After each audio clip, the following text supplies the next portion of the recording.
All right, today it's time to talk about the quadratic formula and the discriminant.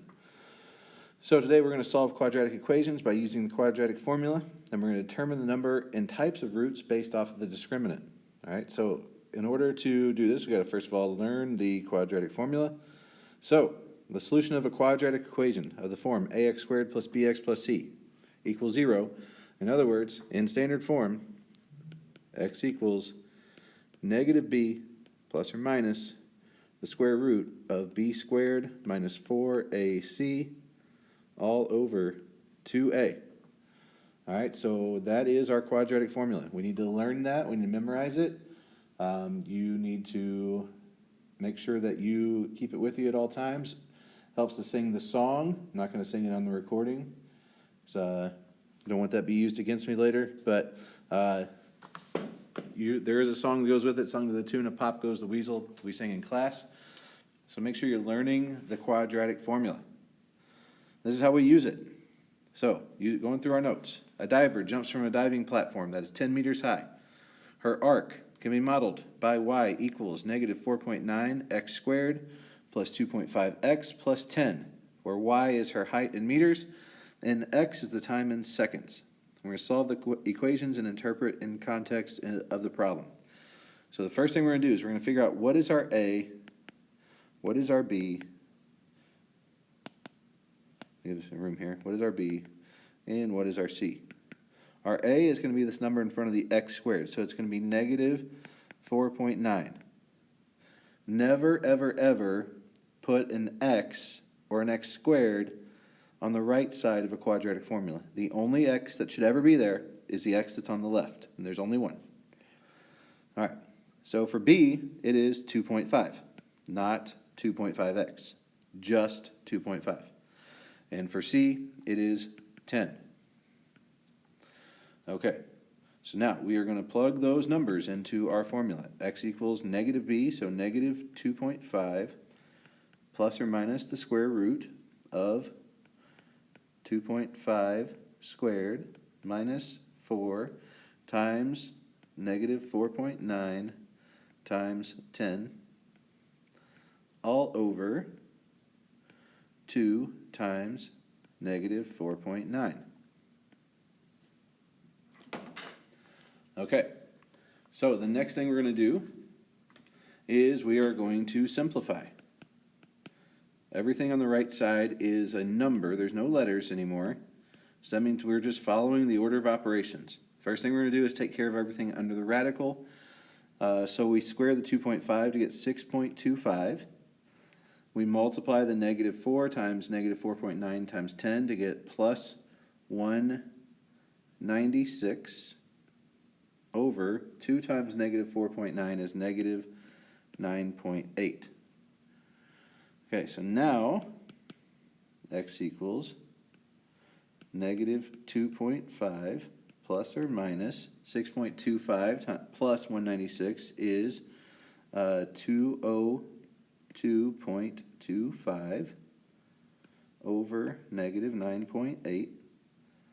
So then we can run that through the calculator. Square root of 202.25, and that's 14.22. So negative 2.5 plus or minus 14.22 over negative 9.8. So we're going to have two solutions, one where we subtract and one where we add the 14.22. So we start with negative 2.5, and we are going to add 14.22, press enter, and then divide by negative 9.8, and we get negative 1.195. That's going to round up to 1.2, negative 1.2.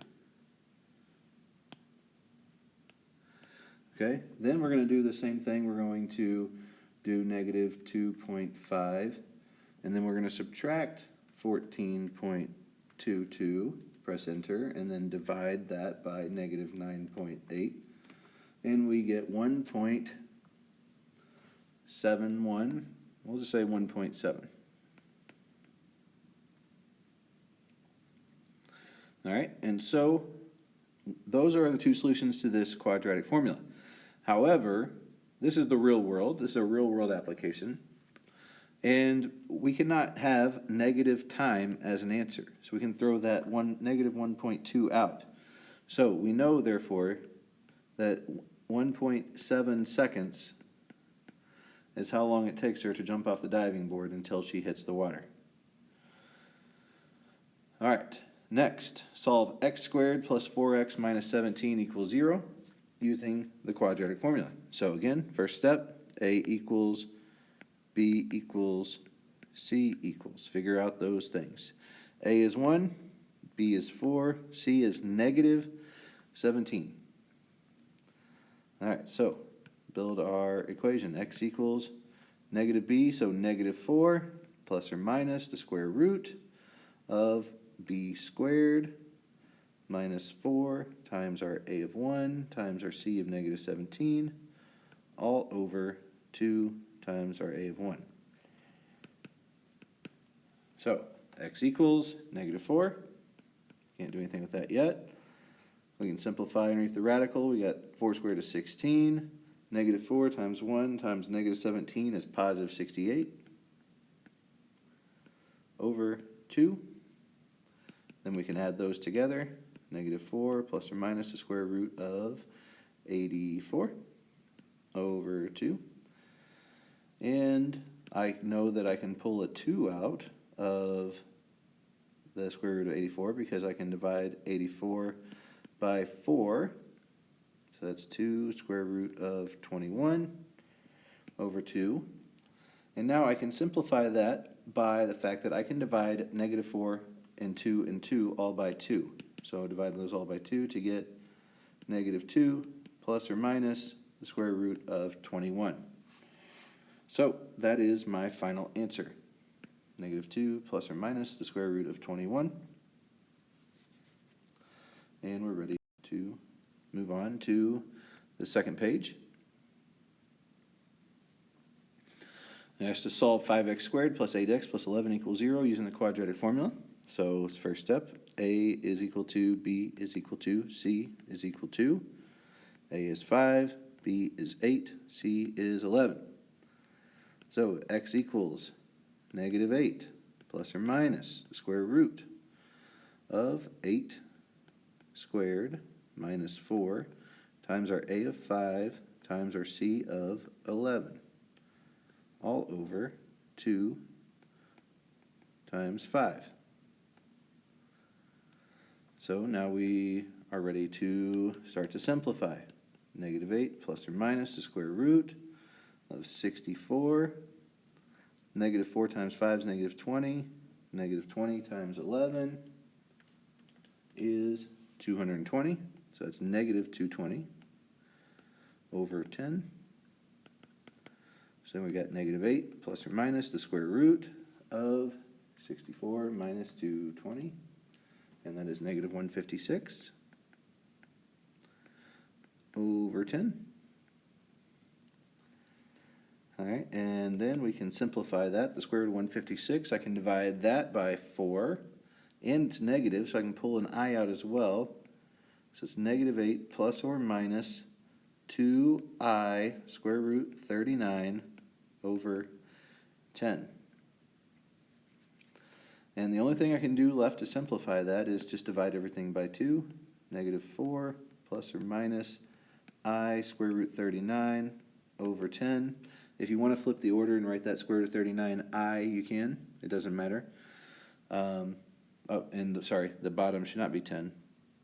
The bottom number, the denominator, should be 5 because I simplified all that. Sorry about that. So negative 4 plus or minus I square root 39 or square root of 39I over 5.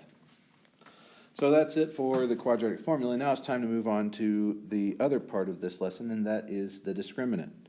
In the quadratic formula, the discriminant, and we spell it like this. That's a funny looking M. Is the expression under the radical sign. So our discriminant is b squared minus 4ac. So it's that part that's underneath the square root sign. The value of the discriminant, we use that to determine the number and the type of roots of a quadratic equation. So if our discriminant is negative, it's less than 0, that means there's going to be two complex solutions.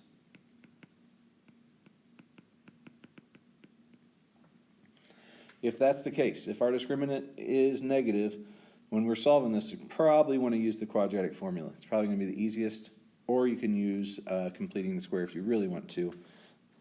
You cannot factor those. If your discriminant is 0, there's going to be one real rational solution.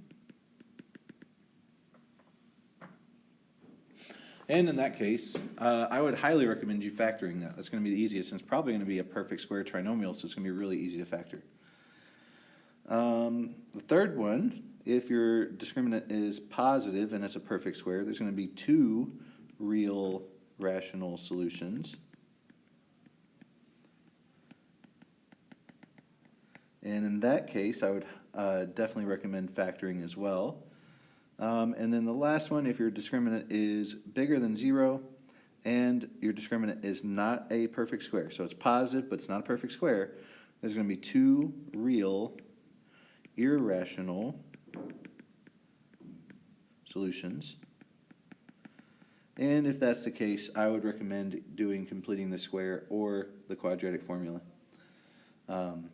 Probably completing the square would be the best in that case. So we would find the value of the discriminant and describe the number and the type of roots. So we always start by figuring out what is our A, what is our B, what is our C. So our A is 2, our B is -10, our C is 7. So let me plug that in, B squared minus 4AC.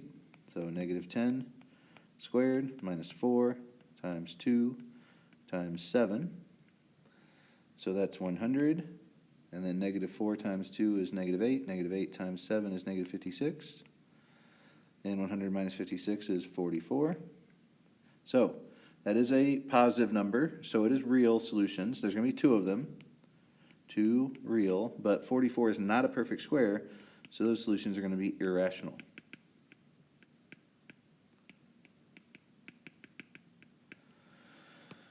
All right, next we have 2x squared plus 8x plus 8. Our A is 2, our B is 8, our C is 8.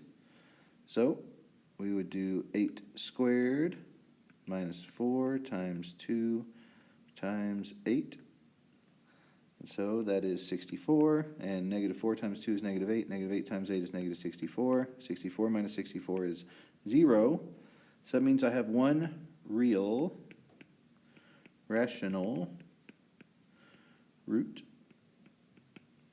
And you can probably tell just by looking at that equation, if I were to factor a 2 out of all those numbers first, I'd have x squared plus 4x plus 4. And that's a perfect square trinomial, which would factor to x plus 2 squared.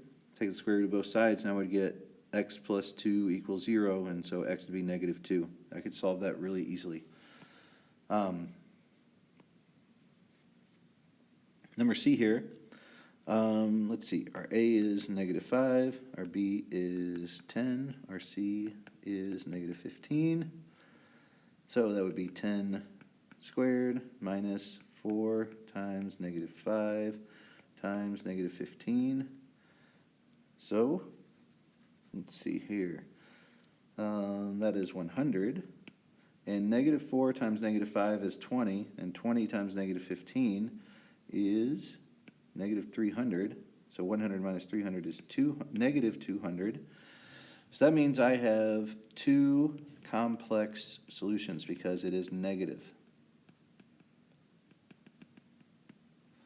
All right. Well, that does it for today's lesson. If you have any questions, please shoot me an email or Canvas message. I'll get back to you as soon as I can. Have a great day.